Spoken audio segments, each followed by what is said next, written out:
My key concerns about getting older is really when I reflect back to being a child. Unfortunately, I was brought up in care and my experience was very negative. It wasn't a positive experience. And not that my father or MD abandoned me, I wasn't, but at that time that's what people were advised to do.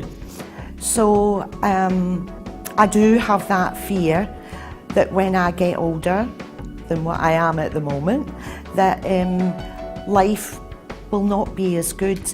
And working in the profession myself, I see what's happening today, particularly with cutbacks, and you know, that is a major concern. You just don't know, and you don't know how life turns out. So yeah, that would be my concern, you know, having to go into care, which I just wouldn't want. My concerns as a disabled person getting older is that there is nobody there to help you. If you've got any worries or concerns, you don't know where to go. You don't know if there's any facilities out there where you can phone even and get some advice free. That's my concerns. The issues of people getting older can be different in each individual's life. It depends on your background, your cultural background, and many other factors. Especially if you come from an Asian background, you see it's not only physical difficulties, but also how do you communicate with your next door neighbors. It's not that people don't like you, you just don't open up. That is one very important thing when you become older and your workmates don't invite you because you're not working anymore, and your own environment, your children are grown up and they flown the nest, as they call it, it becomes very difficult. Well, I found being a fit person, becoming unfit was shattering, and in an abusive relationship as well, getting no help was really. I met Kathy Glasgow, and she took me to GDA, and my life started. I'll be absolutely honest, I was nearly suicidal. I was a prisoner in my own home. I was in an abusive relationship and no confidence, self-esteem, just dreadful. And I thought, what's the point? Kathy says to me, come with me to somewhere, and I went, all right. And she took me, and I am not kidding you. I met people and they liked me, they respected me, they took my self-esteem sky high, and all the courses I've been on, my self-esteem is up in the ceiling. The difficulties are, of course, transport, and when you're getting older, your bones and that are telling you, oh. But when I come to GDA, everything is alive. Getting older as a disabled person, when you're in the house yourself, and I'm afraid, sometimes I'm afraid I fall or anything, and I just don't like getting older. That's what it is, you know, and I don't think anybody does. Try and keep as young as you can. Well, my name's Tisha, and I learned about the GDA from my next door neighbour Marie, and for then I joined the GDA, went to lots of different classes, met a lot of different people, and it sort of changed my life, because before that I never went out the door, and for then I've found I've got a lot more confidence in myself and speaking, which I didn't used to today, but I feel I've got a lot more confidence speaking to everybody now, rather than, you know, I used to try and hide the fact that I didn't have a leg, but now it doesn't bother me. I would never have went out without my leg on months and months and months ago, but now it doesn't bother me. A lot more confident. Well, nobody was taking it seriously because I wasn't speaking up for myself. So I was felt I wasn't getting anywhere. So I couldn't stand up for myself. So it was, and I felt as if I never had a voice anyway. Yes, I have got a lot of pain in my knee, mostly everywhere in my body. So, you know, I'm a little bit restricted to go out and about. So I get help from my husband because he takes me if you have to go shopping and everything. Otherwise, I'm in the house. That stops me going out and about, you know. So the worst thing is that, you know, I don't get to see people. Prior to myself having a stroke, I was 27 years at my job, and I like to think I've done a good job of that. For my life, I haven't got different friends, I've different acquaintances. But now, I remember the GDA and Momentum, they're kind of my friends now, more than my friends from my work and my family. Because they're still saying, he's all right, but I know for a fact I'm not all right anyway.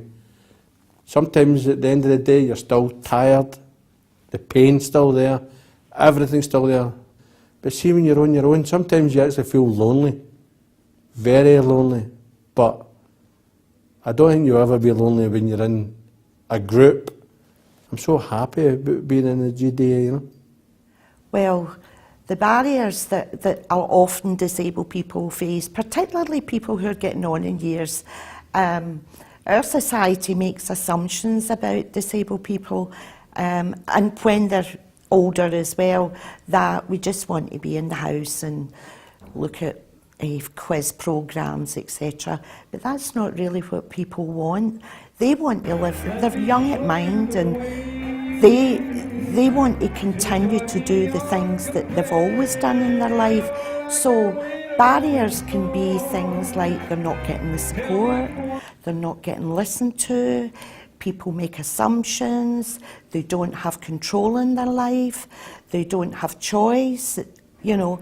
And I know that a lot of older people are isolated because they're not getting the support that they need to get out there, do what they want to do, and live the life that they want and value the things that they've valued all their life.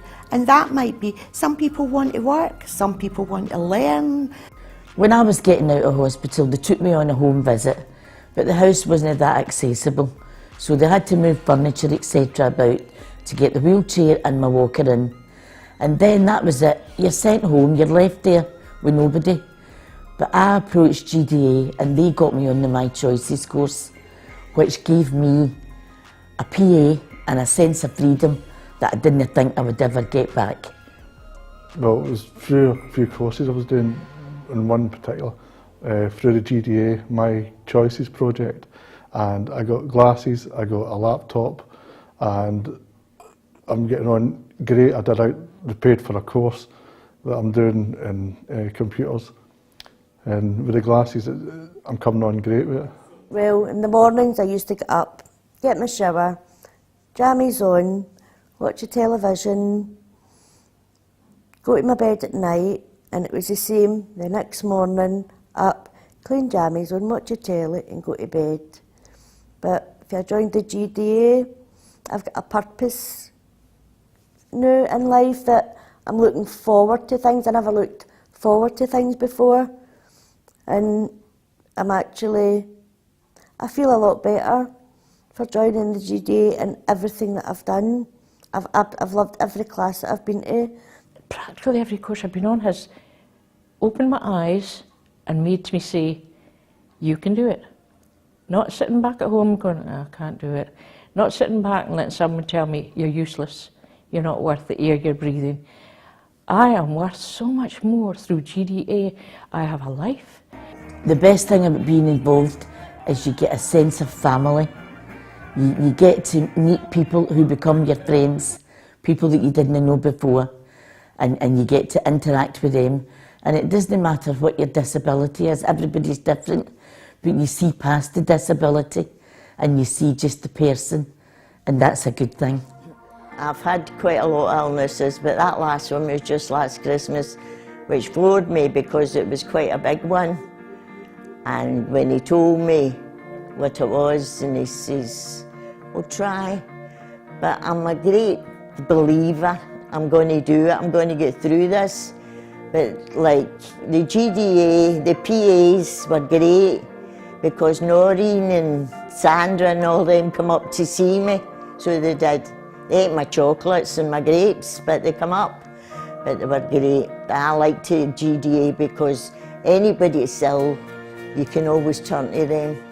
They're always there for you, so they are. I think to older people there's a great importance in having this circle of friends and acquaintances, because you do get frightened. I get frightened with NHS just now because I think there's not going to be a care factor there.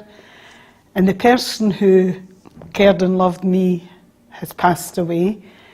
What I did find, and it was a absolutely amazing thing that happened, was the support we got from Glasgow Disability Alliance.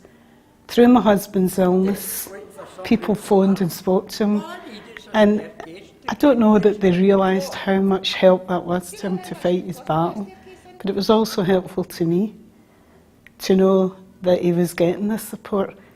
And after Michael passed away, I did feel empty, would be the phrase. But again, my own family obviously were supportive, but they were grieving. But this wider circle, which came for our association with GDA, which both of us were very, very heavily invested in when it started, came back tenfold. Came back tenfold. The support, the compassion, the care, the advice, and the practical help. But sometimes it was the person that listened, and these people know who they are, I'm not going to say. But sometimes I was phoning and just talk. And that, just listening, was an amazing thing for me. It really, really helped me. What I find now that we're a wee bit further down the line is we still all talk about him, and it's all positive. So he's still here, with us all. GDA have always had that focus in learning, not that they're trying to just put bums in seats for statistics, they've got people out to work or whatever. It's not about that. It's more about people's own lives and what they want to do in their life. And people in GDA are learning at a very late age in their life, and that could be from doing maybe a university course to just maybe a small course that's maybe run for a few weeks, but there's still an achievement there, and if that's what people want to do, that's fine, but the resources need to be there to do it. Disabled people sort of know what each other are going through to a certain extent. You know, not everybody's disability is the same, it's all different, but there's an understanding there.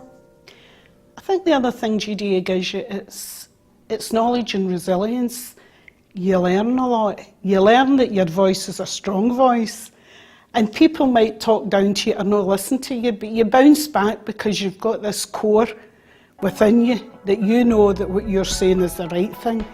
And as you get older, sometimes your resilience can drop away a bit because you start to doubt some things you don't do just as well as you did before, but you've got a strength, and that's what resilience is to me, having that strength that your voice, although it's only your voice, is actually speaking for hundreds if not thousands of people. It's just, you feel as if you're part of something, so rather than having to go through things yourself. And the good thing is staff at the GDA and people that go to it, they all understand, they all know exactly the same thing. Everybody faces the same problems, whereas other organisations might have good intentions but don't know what's going on. See, the next time they phone me and say, "Who are you voting for, Kath? Will you vote for us and help?" I'm going to vote for the people that listen to the disabled. That's the party I'll vote for now. Well, I would say one last thing that I have kept here. GDA stands for Glorious Divine Attitude. Thank you very much.